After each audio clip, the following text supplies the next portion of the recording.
Tanungin ko kayo, bakit tayo nandito sa trabaho?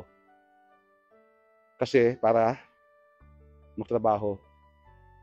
Pagka nagtatrabaho tayo, alam natin ang duty natin.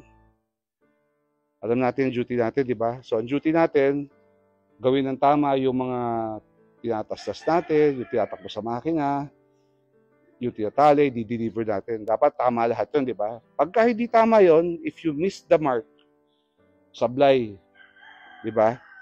Sablay ang trabaho natin. Yun yung ayaw nating lahat, ayaw ng thousand oxen, ayaw nyo rin yun. Pero nangyayari kasi minsan nagiging pabaya tayo. Minsan nagiging nawawala na sa loob natin yung ginagawa natin. Pag na-miss yung mark, yan, IRR. Ibig sabihin, kailangan natin sagutan yung mga tanong sa atin, bakit natin hindi nagagawa yung trabaho natin. Tama po ba? Ganun din yung pinagdadaanan ng mga disipulo. Ibig sabihin, napapanahon. Yung nangyari doon, sa kanila nangyayari din ngayon. Kasi, bago itong binasa natin, ang pinag-uusapan nila, huwag yung hayaan magkasala kayo. Ano ibig sabihin ng pagkakasala? Anong ibig sabihin ng sin? Sa New Testament, missing the mark.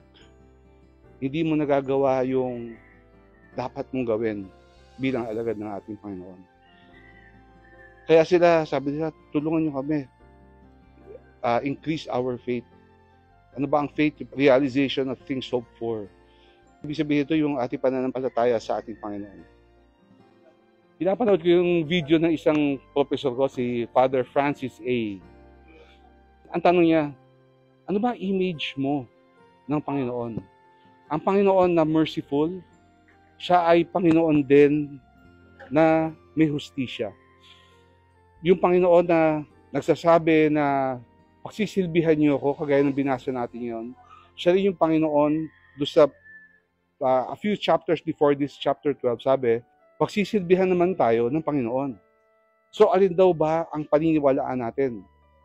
Tayo ang magsisilbi sa Panginoon o pagsisilbihan tayo ng Panginoon? Ang sagot niya pareho. Kasi maraming images ang ating Panginoon dito sa buong Bible. Ano daw ba ang image natin ng Diyos? Tayo, personally, bigay niyang assignment ito. Pero, gusto kong balikan yung kasi napapanahon yung po sa trabaho.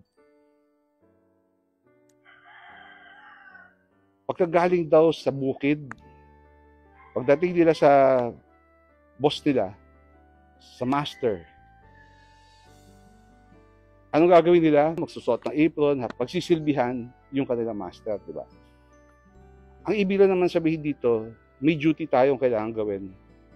Parang sa trabaho natin, may duty tayo dapat gawin. Hindi natin kailangan napalakpakan tayo dito. Pero kailangan, we must not miss the mark. Kung sa panahon nila, yung temptation sana huwag maging kasalanan. Parang ganun din. Napapanahon, lagi napapanahon, no? Yung binabasa natin, lagi napapanahon sa nangyayari dito sa atin. Ito, directly sa ating kumpanya, yung binasa natin, sapul na sapul tayo kasi ito nangyayari ngayon dito. We are missing the mark pagdating sa customer natin. Meron tayong mga rejection. At yung pagpunta natin dito sa trabaho natin, kailangan natin gawin yung tama. Tinuro ba sa atin kung ano yung tama at mali? Tinuro ba sa atin yung ating kailangan gawin sa ating mga workstation? Tinuro, di ba? So, dapat alam natin kung ano yung tama at mali. Ilagay natin sa loob natin yung ginagawa natin.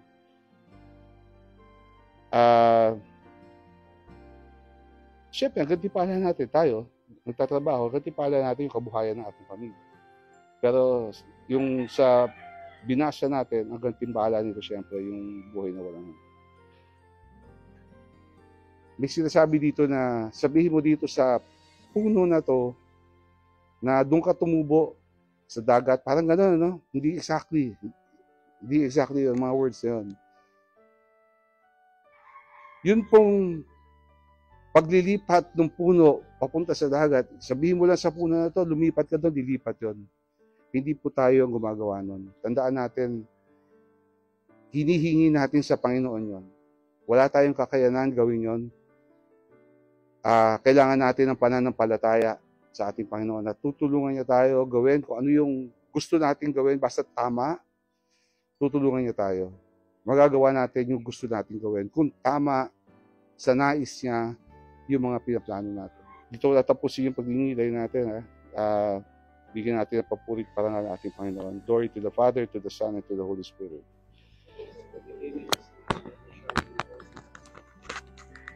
At bigyan tayo ng panalangin sa ating mahal na Ina. Hail Mary, full of grace, the Lord is with you. Blessed are you among women, and blessed is the fruit of your womb, Jesus.